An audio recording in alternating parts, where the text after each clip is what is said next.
হঠাৎ একদিন ঘুম থেকে উঠে দেখি অনামিকার অনেকগুলো মিস কল আসছে। আমি দেরি না করে কল ব্যাক করলাম। আমি বললাম হ্যালো। অনামিকা বলল আমি বললাম সরি, ঘুমিয়েছিলাম তাই ফোন ধরতে পারিনি।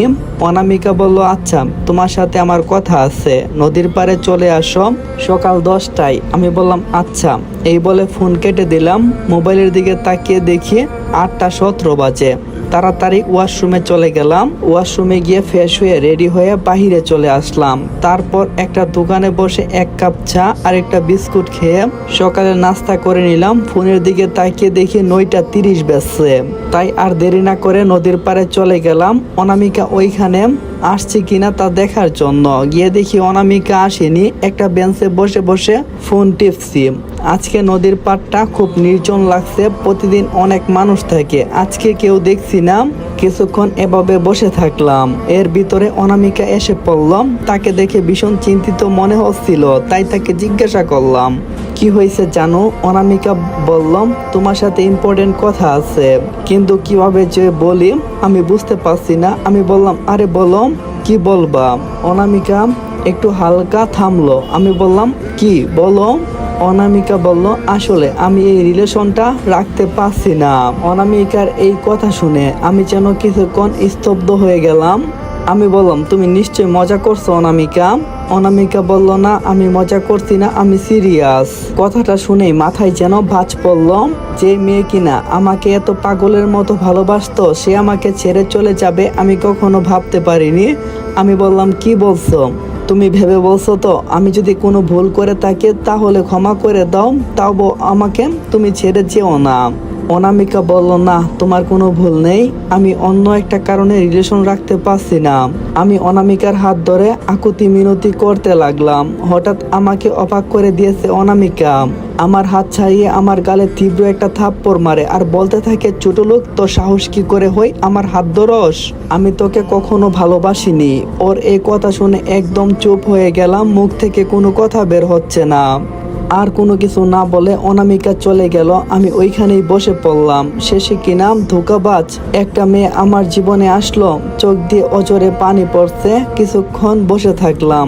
আবিরকে ফোন দিলাম, আবির ফোন রিসিভ করলো আর কলেজে যেতে বললাম।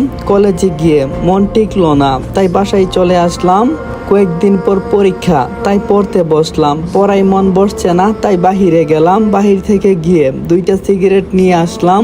রুমে এসে সিগারেট ধরিয়ে স্মৃতিগুলো ভাবতে লাগলাম। অজান্তেই যেন চোখ দিয়ে পানি চড়ছে। এভাবেই দেখতে দেখতে পরীক্ষা চলে আসলো। ভালোভাবেই পরীক্ষা দিলাম। এবার আমি বাস্তবে ফিরে আসি। সবাই বউকে ঘরে নিয়ে যাচ্ছে, আমি রুমে চলে গেলাম আর একটা সিগারেট ধরিয়ে মানিব্যাগে থাকা ছবিটা বের করে ফুরিয়ে ফেললাম। হ্যাঁ, আপনারা ঠিকই ভাবছেন, এটা অনামিকার ছবি। এখন আপনাদের মনে একটা প্রশ্ন, যে বউকে দেখার পর আমি কেন অনামিকার ছবি পুড়ে ফেললাম। গল্পের সাথেই থাকেন, জানতে পারবেন। সিগারেট শেষ হতে না হতে আরেকটা সিগারেট ধরিয়ে দিলাম। একে একে ছবিগুলো সবকিছু পুড়িয়ে ফেললাম। একের পর এক সিগারেট খেতে খেতে মাথা যেন বার হয়ে গেছে। আর আমি কখন যে ঘুমিয়ে পড়ছি তা বুঝতে পারলাম না। চোখ খুলে দেখি চারিদিকে আলো। ফোন হাতে নিয়ে দেখি দুপুর 12টা বাজতে চলল। আমি উঠে ওয়াশরুমে কিছুক্ষণ ভিজলাম। তারপর গোসল সেরে বের হয়ে মসজিদে গিয়ে নামাজ আদায় করলাম। নামাজ শেষ করে বাসায় আসতেই ছোট আম্মু ডাক দিল। ছোট আম্মু বলল স্বামী আই, খাবার খেতে আই। রাতেও তো খাস নাই, সকালেও না। আমারও প্রচুর খিদা লাগছে, তাই খাবার খেতে চলে গেলাম। এখনো কেউ খাবার টেবিলে আসে নাই। ছোট আম্মু আমাকে আলাদা করেই খাবার দিল। খাবার খেয়ে রুমে চলে আসলাম। তারপর একটা সিগারেট ধরিয়ে ল্যাপটপ নিয়ে বসলাম। আজকে অতীত ভুলে যেতে হবে। ল্যাপটপে কাজ করে বাহিরে চলে আসলাম। বাহিরে বের হতেই পুরনো কিছু বন্ধুর সাথে দেখা হলো। সাদিক বললাম কিরে শালা, আজ কতদিন হলো তোকে দেখি না। আমি বললাম অনেক ভালো, তুই কেমন আছিস। সাদিক বললাম হ্যাঁ ভালো। আচ্ছা তুই কি এখন থেকে এখানেই থাকবি। আমি বললাম হ্যাঁ, ভার্সিটিতে নতুন এডমিশন নিয়েছি। সাদিক বলল আমরাও তো ওই ভার্সিটিতে এডমিশন নিয়েছি। তুই কোন ডিপার্টমেন্টে।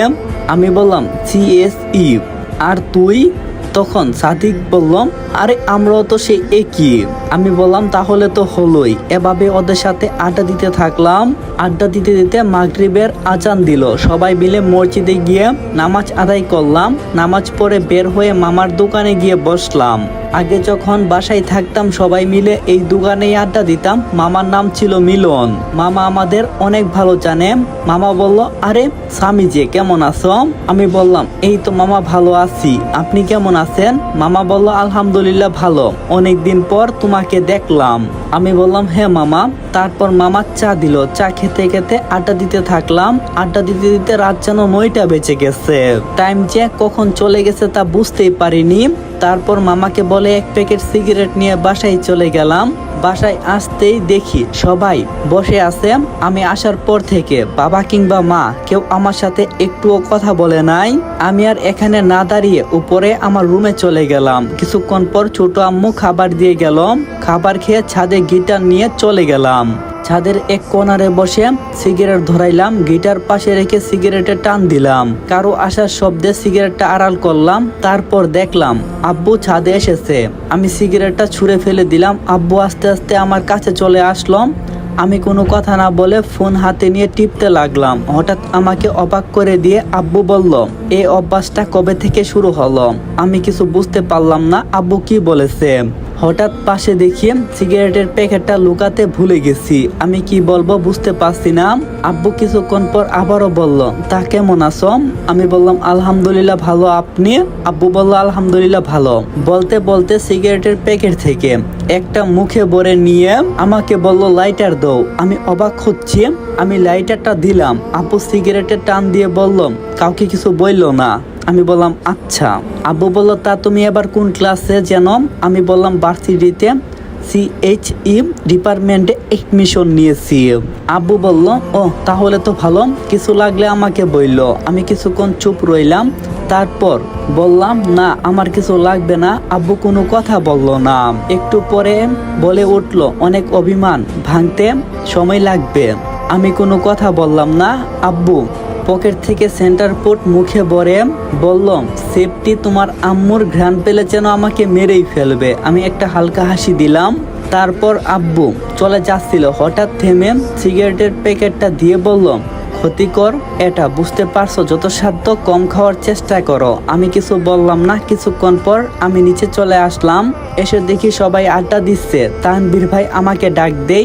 আমার ঘুম পেয়েছে বলে চলে আসলাম। রুমে গিয়ে ল্যাপটপে কিছুক্ষণ কাজ করে ঘুমিয়ে গেলাম। কালকে ভার্সিটির প্রথম দিন, তাড়াতাড়ি উঠতে হবে। সকালে ঘুম থেকে উঠে ফজরের নামাজ আদায় করলাম। জানালার পাশে দাঁড়িয়ে বাহিরের দৃশ্যটা দেখলাম। চারপাশে নীরবতা, ভেসে আসছে পাখির কোলাহল শব্দ। আজ আমার ভার্সিটির প্রথম দিন। অন্যদের কাছে এটা আনন্দের হতে পারে, কিন্তু আমার কাছে এটা আর একটা নতুন লড়াই যেন শুরু হলো। আমি ফ্রেশ হয়ে সাদা শার্ট কালো প্যান্ট পরে নিলাম। ব্যাগটা কাঁধে নিয়ে চলে গেলাম। নিচে নেমে দেখি বাড়িতে এখনো বিয়ের আমেজ। গতকাল বউ এসেছে, আরো মানুষ আসছে যাচ্ছে। রান্নাঘর থেকে মশলার গন্ধ ভাসছে। বসার ঘরে অনেক মানুষ বসে আছে। আমি কারো দিকে তাকালাম না, কারণ তাকালেও কেউ কিছু কথা বলবে না আমার সাথে। আমাকে যে একাই থাকতে হয় এই বাড়িতে। আমার উপস্থিতি যেন কারণ প্রয়োজনই নেই। ছোট আম্মু বলল, রান্নাঘর থেকে বের হয়ে খাইয়া যা বাবা, খালি পেটে যাইস না। আমি মাথা নাড়ালাম। আমি বললাম, আচ্ছা আম্মু। আমি দোতম ছোট আম্মুর কাছ থেকে একটা পরোটা আর একটা ডিম নিলাম। চুপচুপ খেয়ে টেবিলের অন্য পাশে তাকালাম। দেখলাম আব্বু বসেছিল। একবার তাকিয়ে আবারও নিচে তাকিয়ে রইল তিনি। কোনো কথা বললাম না। খাওয়া দাওয়া শেষ করে পানি খেয়ে ব্যাগ নিয়ে বের হয়ে পড়লাম। বাহিরে এসে রিক্সা করে চলে যাচ্ছি। রিক্সায় চলতে চলতে যেন শহরটা দেখছি। খুব ভালো লাগছে এই শহরটাকে, যেন অনেক স্মৃতি জড়িয়ে আছে, কিন্তু সে পুরনো আমেজগুলো নাই। বড় বড় বিল্ডিং, সবকিছুই যেন নতুন করে। নতুন জীবনে নতুন কিছুই হোক, এটাই আমার কামনা। কিছুক্ষণ পর ভার্সিটির গেট যেন চোখে পড়ল। বড় গেট, ভিতরে অনেক ছাত্র ছাত্রী।